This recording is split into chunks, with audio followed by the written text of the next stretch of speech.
Zebur 142. Hudaýyň gutuluşy üçin doga dilegi.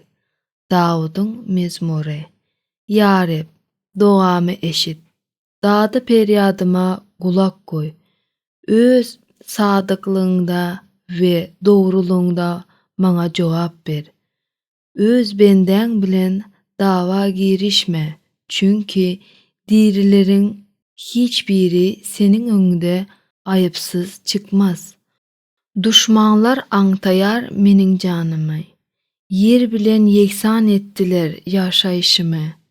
Gadymyetde ölenler kimin, olar tümlükde otyrdy meni.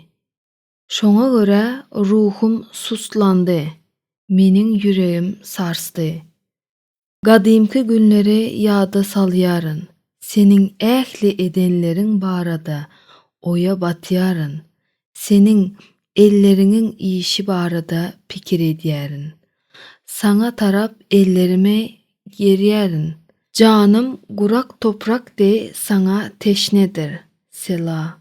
Ya Reb, maňa tizrak jogap beräýde, meniň ruhum ıskyndan düşýär.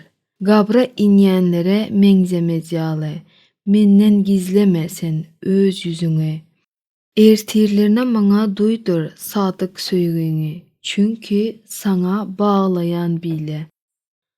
Maňa bildir ýöremeli ýolumy, çünki men saňa intizardyryn. Ya Reb, duşmanlarymdan halas et meni, men seni pena edinýändirin.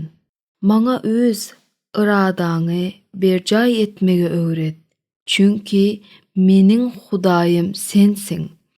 Seniň ýaxşy ruhuň düz ýoldan meni äkitsin. Ya Reb, öz adyň hatyrasyna gora sen ýaşaýşymy. Öz dogrulygyň hatyrasyna muşakkatdan halas eýle janymy.